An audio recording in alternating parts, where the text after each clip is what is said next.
Right, so throughout some of my explorations in between episodes, I have gotten sheep and cows. There were some sheep and cows out towards the east, way over on this other side, over here-ish. So I started out with a pair of each, and you can see we're slowly expanding out. I've been accelerating some of the baby cow growth as well. We've also got some spruce stairs covering up our water sources for some sugarcane farming that isn't going to make us fall into water every 2.5 minutes.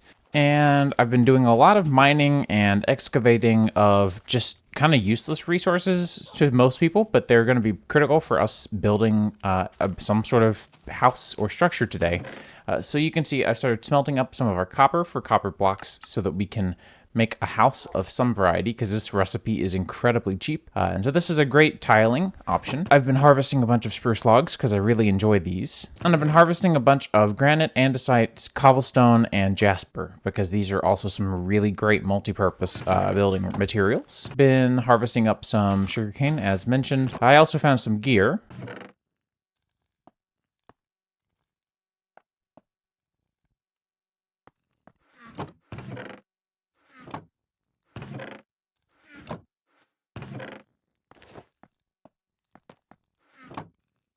And with that gear, I found a much closer structure that had those 5 spawners in it. So it's just like the one down south that we found last episode and explored, except it's a good bit closer. As you can see, we're going from here instead of all the way down to here. So I'd really like to get to progressing throughout the pack some. There's a lot of stuff that I really want to get into, but before I can do any of that with a sound mind, I really think we should build out a house first. So let's get started with that.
All right, so it's not much, but it's a house. I don't mind some of the weird oddities up in the roof. It's not completely finished, but I have at least sloped out the inside with upside down stairs so that everything's nice and finished rather than doing a kind of cramped upstairs area, which just didn't seem worth it. I liked the open air feeling of this area. But we've got our bedroom tucked away in here in a nice, much smaller space with a couple of windows way up there that you can kind of just barely see through. We also have our little entryway with, again, a little nook up here that you can kind of just barely see. It's mostly just meant to leave it kind of nice and open. From the outside, though, I think it looks pretty good. It looks pretty comfy, which was always the goal. So just as you kind of go through and look at this and read through kind of what I was thinking birch leaves sort of as like a organized decor. So most of your leaves behind here, including the ones that are hiding torches for cheap outdoor lighting, are like, maintained and whatever. And then these were supposed to be, but I forgot, oak leaves. So oak would be like the wild growth, the natural growth, which we of course still want to promote and encourage. And you can see I've done it in a couple of places, but I messed up. So we're just going to swap those out real quick. But otherwise, you can kind of see the style that I'm going for here. Unfortunately, leaves are cheap and easy to get, so it's not like it's that big of a deal. So yeah, we've got shutters on all of our windows. There are a couple of places, of course, where I had to pick and choose, but if you think about it, right, a shutter is 1 block wide and it needs to cover 1 block worth of window. So like here, I could either do this window or this window. Well, this is a 2 block wide window. So if you think about how the shutter would work, the shutter would only be covering half of the window. But this is a 1 block wide window, and so is this. So if you folded these two over and folded these two over, you'd have both of these windows completely shut. Of course, that's not something we're ever going to need to do. And I do have exceptions to that rule. Like here, obviously, you can't split the shutter both ways. But, just trying to come up with some semblance of an idea of building style. Definitely kind of a different shape. And see, I've integrated some oak because I found that the spruce was just way too dark and gross inside. And so between the bright copper, using less jasper at the upper levels and using a lot more oak, we've managed to lighten this place up a little bit. And then at nighttime, it gets pretty cozy in here as well. So I'm pretty happy with how this turned out. However, unfortunately, we are out of both finished copper and then we're out of storage in this chest for these remaining birch leaves. So I'm going to go ahead and toss these for now because they're really easy to get a hold of. But on the note of storage, we have enough leather. We can now upgrade all of our backpacks quite a bit. So we're going to go ahead. I guess these backpacks I'm going to need to process up real quick a little bit more. Didn't think about that. So let's get some more copper smelting real quick, and that will fix one of our other issues as well. I haven't finished migrating everything quite yet, so we'll get there as we progress. And we'll do some really rudimentary automation here using a barrel and a hopper. And we'll put the blast furnace there. That way this can just keep rolling whenever we're busy doing other stuff. But for now, I'm going to go ahead and get 3 blocks of iron because I want to take our copper backpack and upgrade that. I also wanted to get probably 3 blocks of gold as well because we've got plenty, and boy do I mean plenty, of resources for backpack upgrades. So our main backpack has now been upgraded to a gold backpack, which means we get 3 upgrades and 4 rows of 9 columns long, I guess. So yeah, at this point, I'm just going to wait for things to finish up processing. But at this stage, we are pretty good. Why don't we go take care of the animals, take care of the farming stuff, and get a couple of things wrapped up real quick. And you know what? We should go ahead and get our backpacks kind of dyed up and colored in some format that kind of is relatively pleasing to the eye. I really enjoy light blue. I think light blue is a great color on backpacks. So we're going to go and turn our main backpack light blue. And so the placement of your dye is going to control what part gets colored. So I really am a fan of light blue with gray bolsters, sort of like this. That blue's a little too saturated for me, so I'm going to go ahead and combine that with a little bit of white, and that's going to lighten it a little bit more. So these can be dyed just like your standard leather dyes and stuff. And so now we have a cute little light blue with light gray bolster, or I guess stitching really is what the word I'm looking for, backpack. And I really like how that looks. While we're working with color here, we can get light gray from certain flowers. I'd really love to get an adventure backpack, which we kind of, or adventure building. I'm not sure. I think I got light gray from these guys, the tassels. Yeah. And have I found any cocoa beans? I'd love to get a rock hounding backpack of sorts. So we can name our backpacks, which, by the way, you can do a lot of fun stuff, like name things with colors. So rock hounding with the rainbow tag we'll make it colorful like this. In this case, I'm just going to grab the color code for dark gray. We're going to do R at the end to reset any formatting. Do I want to do dark gray or do I want to do light gray? Maybe light gray. And so now that name is also going to show up here in that color. And so I will probably take this one and just use the rainbow effect. How is our copper doing? That's pretty good. Now we can get these upgrades installed. And now we have 3 gold backpacks. And if you hover over one of these and press the B key, it will open the corresponding backpack. So if you're in a backpack and you want to switch out, you can do that anytime. Makes it really easy to switch things around and get things moving. Let's grab that gray dye for this backpack. I wish I had brown dye or cocoa, but I don't have any. Is there a good way to make it? Cattails probably would be the easiest one at this point. So I will try to keep my eye out because I tend to like to go with like a grayish brown. And then this one's probably going to be our building supplies. So let's go ahead and just call it building. And I'm going to use the dark red color because to me building, I always think of bricks. We can put some of these things away. And then for red dye, we'll have to go grab some flowers. While I'm on the hunt for different flowers, I'm also going to keep my eye out for clay because I want to get our kitchen set up today. So that next time as we, here we go. As we continue to kind of dive into the world of magics, and we're going to do some of that today. It'll be a little bit of a longer episode, but we're going to get into it. At the very least, we can get some of the additional food stuff kind of picked up and handled as well. Get that going. So having this aqua affinity and respiration, I think 3 helmet from the very first episode, right? Has been a lifesaver for swimming, but especially here for this clay. Here we go. That gets us the red dye we need. May as well go ahead and grab some yellow. I seem to always need it whenever I don't have it, which is just a pain in the butt. And then the only other thing that I can think of is to try and grab some, I guess, cattails of some variety to see if we can get that brown dye for the rock hounding backpack. Well, no luck with anything horsetail related yet, but yet another village, and this gives me a good opportunity to bring up something. This structure right here actually has some stuff that we're gonna need, so I want to grab this because it's also another thing that will help us with our inventory. And so you can see we got a handful of these engineering artifacts, and that's fine, but we also got a storage crate, and these will keep their inventory whenever you break them. So I'm gonna grab these things as well, won't say no to those, and we can condense our clay real quick. Go ahead and put all of our flowers away, kind of put everything away for the most part. And now we have portable storage in yet another way. And so these are made using the treated planks that this house is made of, but we can't harvest these. They're not going to be something that we're going to be able to use quite yet. So it's just good to keep these little crates around, grab whatever you can. You'll see this tough fabric. Again, it's going to get turned into these engineering artifacts, but that's okay because when we do know how to use these engineering artifacts, they will revert back to what they were before, and then we can actually get them utilized. Geez, we're already pretty high up. I don't have an altimeter on me to tell, but look at that. Look at how high up that goes. Oh, neat. As I was working with patterns earlier, pine logs actually did come up, both pine logs and planks. So I'm excited to see these. I'm going to grab a couple of saplings at the very least. Okay, so I had one of these structures already waypointed, but we have found another one. So I'm going to show you what it's all about since I'm already here. It's not really cheating. I just didn't really plan this out like I planned, but I need an Ars Ecclesia to actually use this thing to its full potential. And this is just going to be a little foray into the Eidolon mod. I'm going to add this to our eccentric tome here, and then we can pick it. That way we can kind of keep our guides consolidated as we go. Starting off, if you head inside, do be careful because there is a stray spawner up on the top. So we're going to go and light that up just to be safe. And then underneath this fletching table, you will usually find a ladder. The ladder has 2 other pretty good things. So as you can see, we have a witch and we have a priest. We also have a skeleton spawner, and behind here you'll find there's going to be a couple more skeletons that will spawn. You'll want to give a little poke. There's also a couple of gold and iron blocks back here, very good for upgrading your backpack early on. And we'll grab the chest contents just because. And so now at this point we have our Ars Ecclesia, and we're going to want to learn a couple of different chants and a couple of different things in general. But the very first thing we're going to want to do is hand over our Ars Ecclesia to this witch, who will pick it up and teach us something new. Eventually. There we go. And now we have learned a new sign in this mystical signs section. Now, this priest is also here for a reason, or cleric, sorry, and that is because you can also throw your book to the cleric. and the cleric will read through it and give you some pretty helpful teachings as well.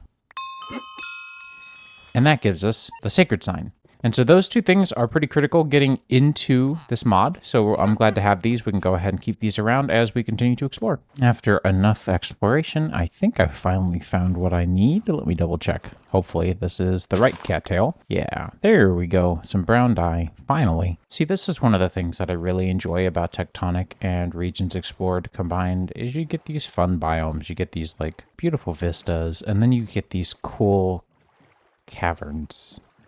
These cool caverns that the rivers will just feed through. And like, we're just chilling through Dripstone Cave right now. I always love the snow in Minecraft. It's always nice. Now, I think this might be a stray fortress. I certainly don't exactly feel the most comfortable in here. That's for sure. I hear a stray, so I wasn't entirely wrong. Oh, it goes downstairs. Switch over to the leather boots real quick. I did end up breaking down and making some, which I think is like the first time I've ever done that. Interesting. Yeah, I have no idea what any of this is. Is blue ice good for anything? Should I be grabbing this while I'm here? Blue squash slice? No. Ancient ice.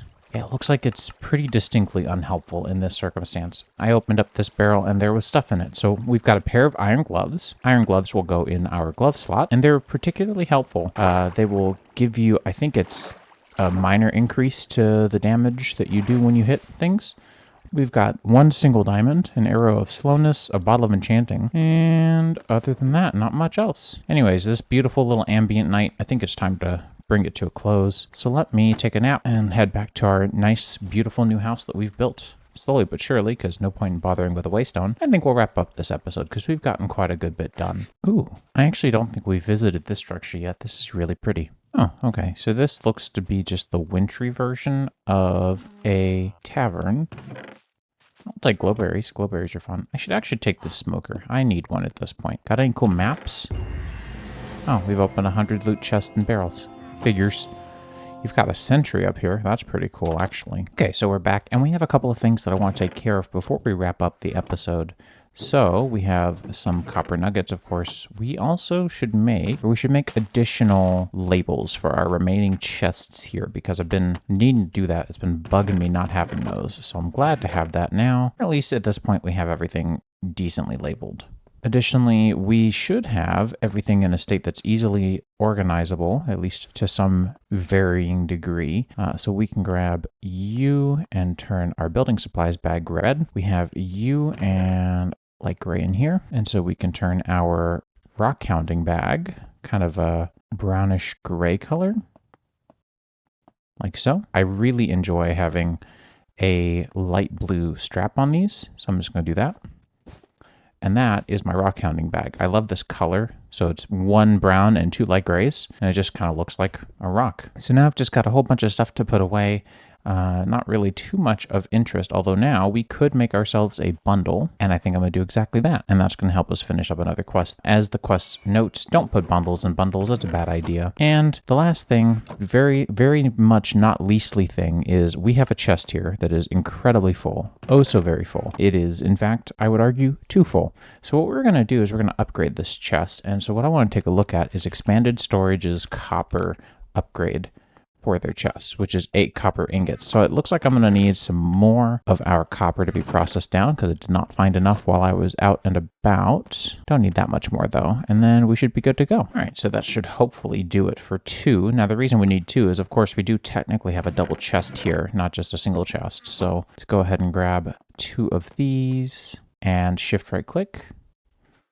Oh, right. I forgot about that actually. Well, that's fine. We'll go straight to iron. So iron is much cheaper. I forgot that. So basically, in essence, there are no copper chests yet. It's something that I think has been on the backlog. Let's go ahead and get some of this stuff organized, especially now that we have a better idea of where things will belong. I've gotten a couple of materials put together and ready for the next episode where we're going to get our kitchen kind of somewhat pseudo-assembled because that's very high up on my list currently. But yeah, of course, to no surprise, we have a lot of kind of organic, naturally thingies that we're going to want to do something with somehow. So it's good to get that organized and put away.